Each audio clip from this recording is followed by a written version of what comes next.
ሓደጌጋ ስጉምቲ መወዳእታ ህይወት እዩ። ኣብዛ ሰብ ክነብር ዘይኮነስ ክቃለስ ዝዕለለ ዓለም እቲ ሓቂ ኣብ መንጎ ጸልማትን ብርሃንን ተሓቢኡ ኣሎ።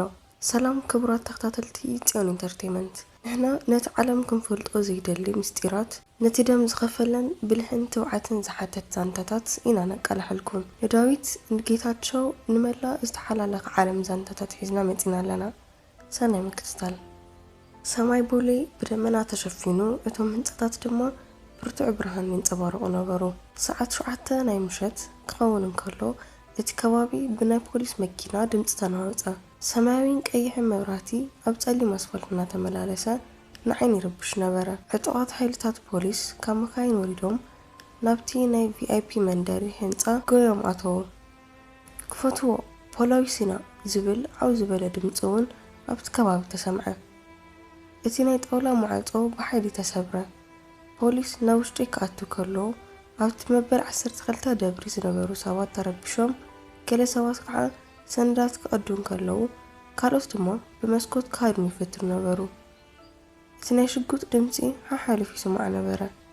ኣብ ማእኸል እዚ ኩሉ ዕግርግር ዳዊት ኣብ ክቡር ጸሊም ሶፋ ተቐሚጡ ነቲ ኣብ ቅድሚኡ ዝነበረ ሓደ ብርጭቆ ማይ እናጠመተ ሕሉፍ ህይወት ይዝክር ነበረ። እቶም ፖላዊስ ናብቲ ክፍሊ ብሓይሊ ይኣትዉ እሞ ሓደ ፖሊስ ሽጉጡ ናብ ዳዊት ኣቢሉ ኢድካ ናብ ላዕሊ ከይትንቀሳቐስ ይብሎ። ዳዊት ግን ኣይተረበሸን። ቀስ ኢሉ ነቲ ማይ ሰትዮ እሞ ኣዒንቱ ናብቲ ፖሊስ ኣቕኒዑ ንእሽተይ ፍሽኽ በለ። ፍሽኽትኡ ነመላግቦ ኣይነበረን። የግዳስ እቲ ዝተጸበኸዎ ግዜ በጽሐ ዝብል ትርጉም ነበሮ። ዳዊት ኣብ ውሽጡ እዚ ኩሉ ገንዘብ፣ እዚ ኩሉ ስልጣን ናታይ ነበረን ኢሉ ሓሰበ። ክቡራት ተኸታተልቲ እዚ ኩሉ እንታይ ትብሉ እንተሃሊኹም ካብዚ ኩነታት እዚ ዓመታት ንድሕሪት ንመለስ። መርካቶ ኣብ ዓለም ካብ ዘለዉ ዝዓበዩ ክፉት ዕዳጋታት ሓደ እዩ። ኣብዚ ቦታ እዚ ፀሓይ ክትበርቕ እንከላ ህይወት ብውጥረት እያ ትጅምር። ዳዊት ኣብ ሓደ ጸቢብ መንገዲ መርካቶ ጠጠው ኢሉ እናሓሰበ እንከሎ ካብ ኤርትራ ተሰዲዱ ኣብ ኣዲስ ኣበባ ካብ ዝኣቱ ሂደት ኣዋርሒ ጥራዮም ተቖፂሮም። ጅቦኡ ጥርሑ ከብዱ ድማ ብጥሜት ይኣገርግር ነበረ። ኣብ መርካቶ ሰብ ንኽነብር ክቃለስ ስለ ዘለዎ ዳዊት ዕለታዊ ጉልበት እናሸጠ ይነብር ነበረ። ከቢድ ሰጭናት ይስከም፣ ሰባት እናተዳፍኡ ክሓልፉ እንከለዉ ንሱ ግን ብጥንቃቄ ይዕዘብ ነበረ። ኣብቲ ከባቢ ዝነበሩ ሰራሕተኛታት ይጭድሩን ይበኣሱ ነበሩ። ዳዊት ግን ስቕታ መረፀ። ስቕትኡ ግን ናይ ፍርሒ ዘይኮነስ ናይ ምዕዛብ ነበረ። ነብሲ ወከፍ ነጋዳይ ከመይ ገይሩ ሰብ ከም ዘታልል፣ ነብሲ ወከፍ ፖሊስ ከመይ ገይሩ ጉቦ ከም ዝቕበልን ይከታተል ነበረ። ዳዊት ኣብቲ ዝሑል ምሸታት ናብቲ ጸቢብ ክፍሊ መርካቶ ተመሊሱ ንሓብቱን ንዲኡን ይዝክር። እቲ ስቓይ ኣካላዊ ጥራይ ዘይኮነስ ስነ ልቦናዊ እውን ነበረ። ኣብ ዓዲ ዘለዉ ሰባት ኣዲስ ኣበባ ወርቂ እዩ ክብሉ እንከለዉ ንሱ ግን ኣብቲ ርስሓትን ጭቃን መርካቶ ይሕምስ ነበረ። ሓደ ምሸት ዳዊት ኣብ ሓደ ንእሽተይ ሻሂ ቤት ኮፍ ኢሉ እንከሎ እቲ ሻሂ ቤት ብትክን ብጫና ቀመምን ተዋሒጡ ኣብቲ ሆርና ሓደ ሰብኣይ ይጥምቶ ነበረ። እቲ ሰብኣይ ሳሚ ይበሃል። ሳሚ ናይ ቀደም ዓርኩ እዩ። ሕጂ ግን ሳሚ ጽቡቕ ዝተሰርሐ ክዳን ተኸዲኑ ክቡር ሰዓት ኣብ ኢዱ ኣሲሩ ነበረ። ሳሚ ናብ ዳዊት ተጸጊዑ ዳዊት ክሳብ መዓዝ ኢኻ ኣብዚ ርስሓት ክትነብር ኢሉ ይሓቶ። ዳዊት ነቲ ትኩስ ሻሂ እናሰተየ ህይወት ምርጫ ሳሚ በሎ። ሳሚ ድማ እናሰሓቐ ምርጫ ንሃብታማት እያ፣ ዲኻታት ግን ግዴታ ጥራይ እዩ ዘሎ። ንዓምሳይ እዚ ክእለትካን በልሖኻን ኣብዚ ጭቃ ይጥፋእ በሎ። ዳዊት ግን ንሳሚ ተጠራጠሩ። ሳሚ ከመይ ገይሩ ሃብታም ኮይኑ? እቲ ስራሕ እንታይ እዩ? ዳዊት ኣብ ውሽጡ ይቃለስ ነበረ። ሓብቱ ኣብ ዓዲ ደው ኢላ ኣደይ ትሓምም ኣላ ዝብለቱ ቃላት ኣብ ኣእምርኡ እናተመላለሰ ገንዘብ የድልዮ ከም ዘሎ ይሓስብ ነበረ። ሰብኣዊ ርህራሄን ስድራ ቤታዊ ሓላፍነትን ንዳዊት ናብቲ ዘይፈልጦ ዓለም ክጥሕል ደረኾ። እንታይ እቲ ስራሕ ኢሉ ንሳሚንት ተሓቶ። ሳሚ ድማ ብምስጢር ተጸጊዑ ቀሊል እዩ፣ ንብረት ካብ ፒያሳ ተቐቢልካ ናብ ቦሌ ምብጻሕ፣ ዋላ ሓንቲ ሕቶ ይተሓትትን፣ ዋላ ሓንቲ ሰነድ ትሕዝን፣ ጥራይ ኣብ ግዜኻ ትረኸብ በሎ። ዳዊት ርእሱ ነቕነቐ። እዚ እቲ ናይ መጀመርያ ስጉምቲ ነበረ። እቲ ናብቲ ዓብዪ መርበብን ገበንን ዝወስድ ቀዳማይ መንገዲ። ፒያሳ ብጥንታዊ ዳዊት ኣብቲ ዝተባህሎ ቦታ ደው ኢሉ እንከሎ ሓደ ሽማግለ ሰብኣይ መጺኡ ሓደ ንእሽተ ቦርሳ ሂቦሞ እዚ ናብ ሆቴል ሸራተን ምስ ወሰድካዮ ኣብኡ ሓደ ጸሊም መኪና ዝሓዘ ሰብ ክጽበይካ እዩ በሎ። ዳዊት ነቲ ቦርሳ ሒዙ ክኸይድ እንከሎ ልቡ ብፍጥነት ተሃርም ነበረት። ኣብ መንገዲ ፖሊስ ክርኢ ከሎ ሰላም ይስእኖ ነበረ። ግን ሓደ ነገር ኣስተውዓለ። ሰባት ንዕኡ ኣየስተውዕሉሉን ነበሩ። ንሱ ከም ተራ ሰራሕተኛ ኮይኑ ስለ ዝተደላደለ ወላ ሓደ ሰብ ተጠርጣሪ ክኾን ኢሉ ይሓሰበን። እዚ ድማ እቲ ዓብዪ ብልሓቱ ነበረ፣ ዘይርአ ሰብ ምዃን። ናብቲ ቦታ ምስ በጽሐ እቲ ዝተባሃለ ሰብ ተቐበሎ። እቲ ሰብኣይ ንዳዊት 5,000 ብር ሃቦ። ዳዊት እውን ደንገጸ። ን5 ደቂቕ ጉዕዞ እዚ ኩሉ ገንዘብ ሳሙ ሓቁ ነበረ። እዚ ዓለም እዚ ብልሓተኛታት እዩ። ዳዊት ግን ሕጉስ ኣይነበረን። እቲ ቦርሳ እንታይ ከም ዝሓዘ ይፈልጥ ነበረ፣ መርዚ ወይ ድማ ጠበንጃ። እቲ ምሸት ዳዊት ናብ ዓዱ ዝሰዶ ገንዘብ ብፈልዮ ቀመጠ። ነቲ ዝተረፈ ገንዘብ ግን ክትንከዮ ይደለይን። ኣብቲ ጸቢብ ክፍሊ ኮፍ ኢሉ እዚ ገንዘብ ናተይ ኣይኮነን እናበለ ይደጋግም ነበረ። እቲ ስምዒት ስጋት ኣብ ውሽጡ ይዓቢውን ነበረ። ሳሚ ድማ ደው ኢሉ ጌታቸው ክርእይካ ይደሊ ኣሎ በሎ። ጌታቸው እቲ ናይ ቦሌ ንጉስ፣ እቲ ንመላእ ኣዲስ አበባ ብገንዘቡ ዝቆጻጸር ሰብኣይ ዳዊት ሕጂ ናብቲ ማእከል ሓንቲ ሓዊ ኣትዩ ምዃኑ ተረድኦ። ዳዊት ናብቲ ቆጸራ ቅድሚ ምኻዱ ነቲ ንእሽተይ ምስሉ ኣብ መስትያት ጠመተ። ኣዒንቱ ናይ ብልሕን ጥንቃቐ ምልክስ ነበሮም። ኣይትፍራሕ በለ ንባዕሉ። እቲ ዘይሕጋዊ ዓለም ንጥንቁቓት ሰባት እዩ ዝፈቱ። ዳዊት ድማ ካብ መርካቶ ዝተምሃሮ ትምህርቲ ሓደ ጥራይ እዩ። ቅድሚ ሰብ ምትሓዝካ ሰብ ኣለሊ። ጌታቸው ንዳዊት ኣብ ሓደ ዓቢ ቤት ምግቢ ቦሌ ተቐበሎ። እቲ ከባቢ ብናይ ዓረብ ሙዚቃን ብናይ ሺሻ ጭስን ተዋሒጡ ነበረ። ጌታቸው ጋዜጣ እናንበበ ቀሊል ስራሕ ነይሩ እዩ፣ ንስኻ ግን ብጥንቃቐ ፈጺምካዮ። ካልኦት ሰባት ከምዚ ከማኻ ኣይኮኑን፣ ይጭድሩ ይጀሃሩ፣ ንስኻ ግን ስቕታኻ ትፈቱ በሎ። ዳዊት ስቕ በለ። ጌታቸው ቀጸለ። ካብ ሎሚ ጀሚርካ ንዓይ ኢኻ ትሰርሕ፣ ካብ መርካቶ ወፂኻ ኣብ ቦሌ ክትነብር ኢኻ። ግን ሓደ ነገር ሕሰብ፣ ክድዓት ኣብዚ ዓለም ሞት እዩ በሎ። ዳዊት ርእሱ ነቐነቐ። ንሱ ግን ኣቐዲሙ ውጥን ነበሩ። እዚ ገንዘብ እዚ ናቱ ከም ዘይኮነ ይፈልጥ ነበረ። እዚ ህይወት እዚ እውን ናቱ ኣይነበረን። ዳዊት ናብ ቦሌ ምስ ተጓዓዘ ህይወቱ እውን ብመሰረቱ ተቐይረት። እቲ ካብ መርካቶ ዝለመዱ ናይ ጭቃን ናይ ርስሓትን ጨና ሕጂ ብክቡር ሽቶን ብናይ ሓድሽ መኻይን ጨና ተተክአ። ጌታቸው ንዳዊት ዝሃቦ ክፍሊ ኣብ ዝለዓለ ደብሪ ኮይኑ ንመላእ ኣዲስ አበባ ቁልቁል ገጹ ዝጥምት ነበረ። ዳዊት ምሸት ምሸት ኣብቲ መስኮት ደው ኢሉ ነቲ ደሚቕ መብራህቲ እታ ከተማ ክጥምት እንከሎ ኣብ ውሽጡ ሓደ ዓብዪ ባዶነት ዝስምዖ ነበረ። እቲ ንድኡን ንሓፍቱን ዝሰዶ ገንዘብ እውን እናወሰኸ ኸደ።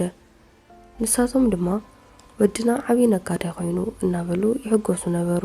ዳዊት ግን ንባዕሉ ከም ሓደ ካብ ወርቃዊ ቀፍቲ ዝተኣሰረ ዑፍ ኮይኑ እዩ ዝረአዮ ዘሎ። ጌታቸው ንዳዊት ዝሃቦ ስራሕ ሕጂ ሰባት ምክትታል ነበረ። መን ምስ መን ይራኸባሉ? መን እዩ ንጌታቸው ዝጠልሞ ዘሎ? ዳዊት ድማ ነቲ ተፈጥሯዊ ተዋህቦኡ ተጠቒሙ ከይተረኣየ ሓበሬታታት ይእክብ ነበረ። ሓደ ምሸት ዳዊት ካብ ስራሕ ተመሊሱ ናብ ገዝኡ እናኣተወ እንከሎ ኣብቲ ጸልማት ኮሪደር ሓደ ሰብኣይ ደው ኢሉ ይጽበዮ ነበረ። ዳዊት ብቕጽበት ኢዱ ናብ ጅቡኡ ሰደደ። እቲ ሰብኣይ ግን ብህድኣት ኣይትሰንብት ዳዊት፣ ፖሊስ እየ በሎ። እቲ ሰብኣይ ኢንስፔክተር ተስፋይ ነበረ። ተስፋይ ንዳዊት ናብ ሓደ ጸጥ ዝበለ ሻሂ ቤት ሒዝዎ ኸደ። ዳዊት ንሕና ንዓኻ ካብ መርካቶ ጀሚርና ንፈልጠካ ኢና። ጌታቸው ንዓኻ ከም የማነ ኢዱ ገይሩ ክጥቀመካ ከም ዝደለውን ንፈልጥ ኢና። ሕጂ ግን ምርጫ ኣለካ። ወይ ጌታቸው ተኣሲሩ ንስኻውን ምስኡ ትጠፍእ፣ ወይ ድማ ንዓና ሓበሬታ ብምሃብ ህይወትካን ህይወት ስድራ ቤትካን ተድሕን በሎ። ዳዊት ንተስፋይ ኣጸቢቑ ጠመቶ። እቲ ንፖሊስ ዘለዎ ንዕቐት ልዑል ነበረ። ፖሊስ እውን ከም ጌታቸው ብገንዘብ ዝተዓደጉ ከም ዝኾኑ ይፈልጥ ነበረ። እንታይ ውሕስነተይ ኢሉ ሓተተ ዳዊት። ተስፋይ መውፅኢ ቪዛን ሓድሽ ህይወትን በሎ። ዳዊት ሕጂ ድርብ ህይወት ክነብር ጀመረ። ቀትሪ ምስ ጌታቸው ኮይኑ ውጥናት ይነድፍ፣ ምሸት ድማ ምስ ተስፋይ ተራኺቡ ነቲ ምስጢራት ይካፍል። እዚ ድርብ ህይወት እዚ ንዳዊት ኣዝዩ ኣድከሞ። ኣብ መንጎ ክልተ ሓዊ ኾነ። ጌታቸው ንስኻ ከም ወደይ ኢኻ ክብል እንከሎ ዳዊት ሕሉን ይቕሶ ነበረ። ግን ሓደ ነገር ይፈልጥ ነበረ። ጌታቸው ንዳዊት ዘፍቅሮ ዘይኮነስ ክጥቀመሉ ጥራይ ዝደሊ እቲ ወደይ ዝብል ቃል ድማ መጋረጃ እቲ ጭካኑ ጥራሕ እዩ ነይሩ። ሓደ መዓልቲ ጌታቸው ንዳዊት ናብ ምስጢራዊ ክፍሊ ፀዊዑ ዳዊት ኣብ ዝመፀ ሰሙን ካብ ዱባይ ዝመፅእ ዓብይ ኮንቴነር ኣሎ። ኣብ ውሽጡ $1,000,000 ንብረት ኣሎ። ነዚ ስራሕ እዚ ንስኻ ጥራይ ኢኻ ክትቆፃፀሩ። ፖሊስ ኣብ መንገዲ ከይርብሹና ኩሉ ተዳልዩ ኣሎ በሎ። ዳዊት እቲ ግዜ ከም ዝፅበ ተረድኦ። እዚ ኮንቴነር እዚ እቲ ናይ መወዳእታ ስራሕ ክኸውን ነበሩ። እሱ ነቲ ሓበሬታ ናብ ተስፋይ መሓላለፎ። ግን ዳዊት ተወሳኺ ውጥን ነበሩ። ንሱ ነቲ ነጌታቸው ዲጂታል ባንክ ሚስጥር ቀዲሙ ሰሪዕዎ ነበረ። እቲ ገንዘብ ክሳብ ክንደይ ዓብይ ከም ዝኾነ ምስ ረኣዮ ኣዒንቱ ከኣምና ኣይከኣለን። እዚ ኩሉ ገንዘብ ካብ ደም ድኻታትን ካብ ዘይሕጋዊ ንግድን ዝመፀ ነበረ። ዳዊት ኣብቲ ምሸት ናብቲ ኮምፒተር ኮፍ ኢሉ ነቲ ገንዘብ ናብ ዝተፈላለዩ ናይ ረድኤት ትካላትን ኣብ መርካቶን ዝርከቡ ጥጉማትን ፋሕ ኣበሎ። ንባዕሉ ግን ሓንቲ ሳንቲም እኳ ኣይወሰደን። እቲ ገንዘብ ናተይ ነበረን ኢሉ ንባዕሉ ጽናዕንዐ። እታ ናይ መወዳእታ መዓልቲ በጽሕት። ኣብቲ ኣብ ቦሌ ዝርከብ ህንፃ ጌታቸው ምስቶም መሻርክቲ ኮፍ ኢሉ ነቲ ዓወት የብሕል ነበረ። ዳዊት ኣብቲ ኩርናዕ ኮፍ ኢሉ ሰዓቱ ይርኢ ነበረ። ፖሊስ ዝመፀሉ ግዜ በፂሑ ነበረ። ጌታቸው ንዳዊት ጠሚቱ ንምንታይ ኢኻ ትርበጥ ዘለኻ ወደይ በሎ።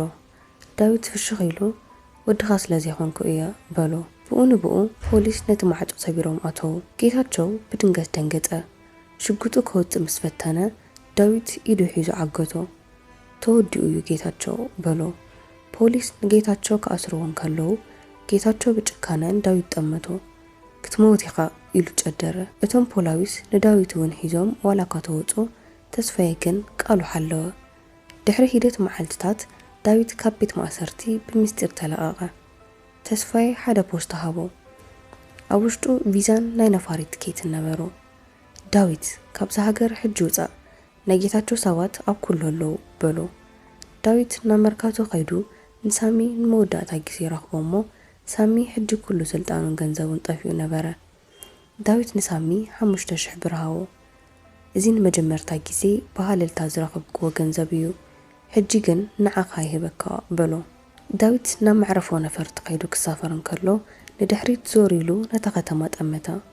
ኣዲስ ኣበባ እታ ንብዙሓት ዝሃብተመት ንብዙሓት ድማ ዘድኻይት ከተማ። ንሱ ኣብቲ ነፋሪት ኮፍ ምስ በለ ንመጀመርታ ግዜ ናይ ሓቂ ናጽነት ተሰምዖ። እቲ ገንዘብ፣ እቲ ስልጣን፣ እቲ ሓሶት ኩሉ ተረፈ። ዳዊት ኣብ ጅብኡ ዋላ ሓንቲ ሳንቲም ኣይነበሮን። ግን ንሱ እቲ ዝሃብተመ ሰብ ኮይኑ ተሰምዖ። ምክንያቱ ንሱ ንባዕሉ ንሕሊንኡ ነድሒኑ ነበረ። እቲ ነፋሪት ናብ ሰማይ ክትለዓል እንከላ ዳዊት ኣዒንቱ ዓፂፉ ብዛዕባ እቲ ዝጽበዮ ሓድሽ ህይወት ክሓስብ ጀመረ። ንሱ ኣይሰዓረን፣ ግን ካልእ ሰብ ከይስዕር ገይሩ እዩ። እቲ ዛንታ ድማ ኣብ ዘብቅዐ። እምበኣር ክቡራት ተኸታተልትና ታሪክ ዳዊት ኣብ ዝተዛዚሙሎ። እቲ ዝዓበይ ትምህርቲ ግን እቲ ዳዊት ዝገጠሞ ምርጫ እዩ። ኣብ ዓለም ክልተ ዓይነት ሰባት ኣለዉ።